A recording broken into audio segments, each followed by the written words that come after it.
अस्सलामुअलैकुम। 16 अगस्त 2023 फैसलाबाद की तहसील जर्नावाला में एक आदमी मस्जिद में ऐलान करता है कि ईसाइयों ने मुसलमानों की पाक किताब कुरान पाक और नबी पाक की बेहुरमती की, जिसके बाद जर्नावाला में अवाम का एक हुजूम इकट्ठा होना शुरू हो जाता है और देखते ही देखते इस अवाम का गुस्सा इस हद तक बढ़ जाता है कि इस गुस्से की आग में मुसलमान एक ही दिन के अंदर 19 गिरजाघर, इंजील मुक़द्दस और 85 से ज़ायद ईसाई घरों को जलाकर राख कर देते हैं। इसके अलावा ईसाइयों की कीमती अशिया, कीमती जेवर और हत्ता के उनके पहनने के कपड़े भी लूट कर ले जाते हैं। इंटरनेट पर मौजूद हर वीडियो और हत्ता के टीवी चैनल्स भी इस बारे में बात कर रहे हैं, मगर कोई ये नहीं बता रहा कि आखिर इस सारे मामले का आगाज कैसे हुआ। तो यही सब कुछ जानेंगे आज की इस वीडियो में। हम एक टाइम रोटी खाते थे, दूसरी टाइम रोटी नहीं खाते थे। तो हमारे बच्चे डर रहे हैं कि घर वापस कैसे है, कहीं मौलवी ना आ जाए।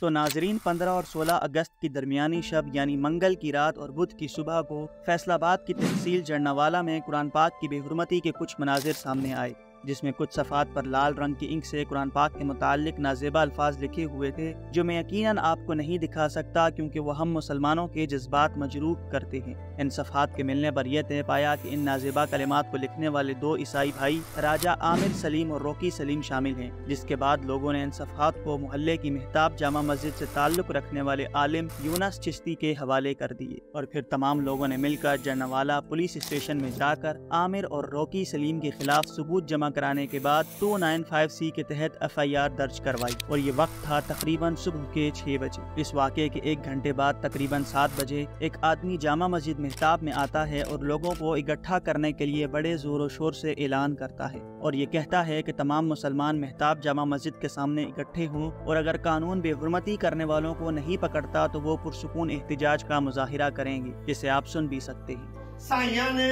कुरान पाक दी बेहुरमती कीती आ। सारे मौलवी, सारे मुसलमान मताब मस्जिद दे अगे इकट्ठे हो। अगर कानून उन्होंने अरेस्ट नहीं करता तो फिर सारे बंदे इकट्ठे होए हुए थे, एहतजाज करो और कानून के दायरे रह गए, सारे एहतजाज करो आगे। तो नाजरीन, यही वो ऐलान था जिसके बाद जर्नावाला की पूरी तहसील से लोग मेहताब मस्जिद के सामने इकट्ठा होना शुरू हो गए और ये मामला आहिस्ता आहिस्ता कशीदगी इख्तियार कर गया। लोगों ने आमिर और रोकी को पकड़ने का मुतालबा किया ताकि उनको कानून के हवाले किया जाए, जो बिल्कुल जायज़ और सही मुतालबा था क्योंकि कुरान और नबी पाक की तौहीन कोई मुसलमान बर्दाश्त नहीं कर सकता। खैर, ये मामला इस हद तक बढ़ गया कि जर्नावाला की पुलिस को खुद आना पड़ा, मगर फिर भी लोगों के दरमियान कशीदगी नहीं थमी। पुलिस की मौजूदगी के दरमियान कुछ लोग सुलह करने की और कुछ लोग घर जलाने की बातें भी करने लगे और इस वक्त तकरीबन 8-9 बज रहे थे। पुलिस आमिर और रोकी को पकड़ने के लिए उनके घर भी गई, मगर वो उस वक्त फरार हो चुके थे। मगर आहिस्ता आहिस्ता जर्नावाला के मुख्तलिफ इलाकों से लोगों का हुजूम आना शुरू हो गया और ये चंद अफराद का मजमा पूरे लश्कर की शक्ल इख्तियार कर गया और फिर इस लश्कर ने ईसाई बरादरी के मोहल्ले की तरफ रुख किया। शाहिद महमूद के मुताबिक, जिनकी दुकान सल्वेशन आर्मी चर्च से सिर्फ 50 मीटर की दूरी पर ही है, तकरीबन 10 बजे के करीब सैकड़ों लोगों ने इस चर्च का घेराव कर लिया और फिर तकरीबन 11 बजे के करीब इस चर्च को नजर आतिश भी कर दिया।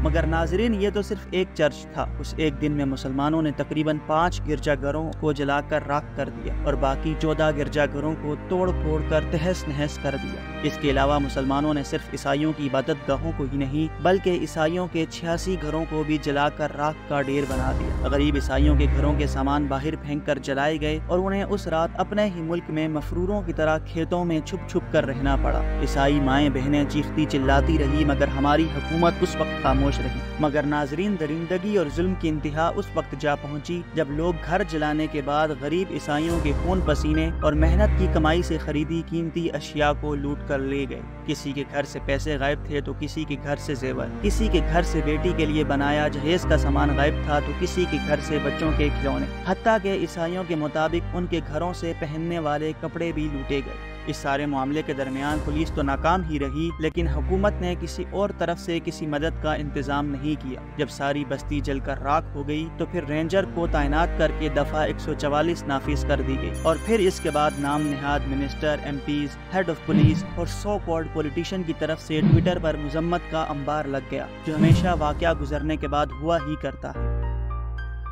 تو ناظرین، یہ تھا وہ سارا واقعہ جس کے بعد ہمارے عیسائی لوگوں کے ساتھ ایسا دردناک واقعہ پیش آیا جو نہیں آنا چاہیے تھا۔ ہم بحیثیت مسلمان اس بات پر شرمندہ ہیں کہ ہم نے اپنے عیسائی بھائیوں کو انہی کے ملک میں اس قدر تکلیف دی جس سے وہ شاید کبھی ابھر نہ سکیں۔ مگر ناظرین، کیا ایسا ہونا چاہیے تھا؟ بالکل نہیں۔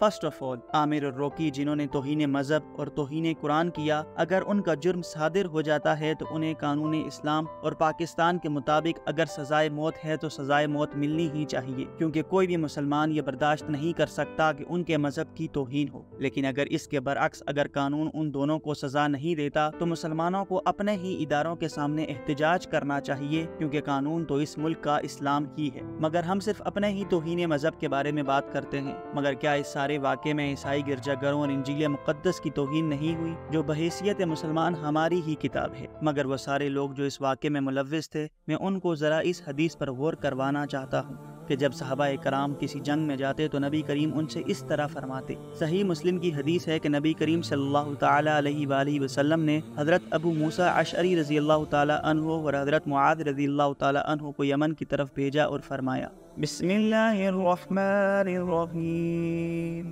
یسرا ولا تعسرا وبشرا ولا تنفرا وتطاوعا ولا تختلفا۔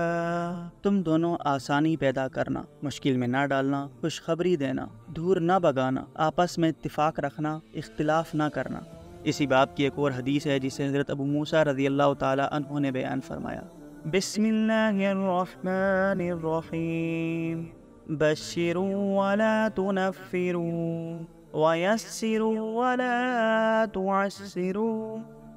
لوگوں کو خوشخبری سنا دو، ان کے دلوں میں دین کی طرف نفرت پیدا نہ کرو، ان پر نرمی کا مظاہرہ کرو اور ان پر سختی نہ کرو۔ تو ناظرین، اس حدیث کو مد نظر رکھتے ہوئے ہم خود اندازہ لگائیں کہ ہم نے اپنے عیسائی بھائیوں پر کتنی نرمی فرمائی، اور کیا ہم نے ان کے دلوں میں اسلام کی اچھی امیج پورٹرے کی؟ نہیں، ہم سے غلطی ہوئی اور ہم شرمندہ ہیں۔ لیکن دوستو، سب سے اچھی بات یہ ہے کہ سارے واقعے میں کوئی جانی نقصان نہیں ہوا، اور آخر سب طرف سے پریشر بننے کے بعد پنجاب کے ٹیکر چیف منسٹر نے ہر فیملی کو جو اس واقعے کا شکار ہوئی اسے 20 لاکھ روپے دینے کا اعلان کیا، جو ہم امید کرتے ہیں کہ مستحق تک پہنچ جائیں گے۔ اس کے علاوہ حکومت نے واپس گرجا گھروں کو بنانے کا بھی اعلان کیا، مگر یہ جو سارے پیسے اور سارے دلاسے ہیں وہ ان عیسائیوں کے غم نہیں بھر سکتے، جیسا کہ عیسائیوں نے اس گزشتہ اتوار کو گلیوں میں عبادت کی، کیونکہ ان کا چرچ تو تباہ ہو چکا تھا۔ لیکن ہم بحیثیت مسلمان سوچیں کہ اگر کوئی ہماری مسجد کی طرف آنکھ اٹھائے تو ہمیں کیسا لگے گا۔ تو ناظرین، اس پیغام کے ساتھ ویڈیو کو ختم کرتا ہوں کہ اگر کوئی دین کے خلاف بات کرے تو اسے حکومت کے تھرو کیفر کردار تک پہنچانا چاہیے، مگر اس طرح کسی کے گھروں اور ان کی عبادت گاہوں کو جلانے کا حکم ہمارا دین ہمیں نہیں دیتا۔ اور 11 اگست 1947 کو قائد اعظم نے بھی یہی فرمایا تھا۔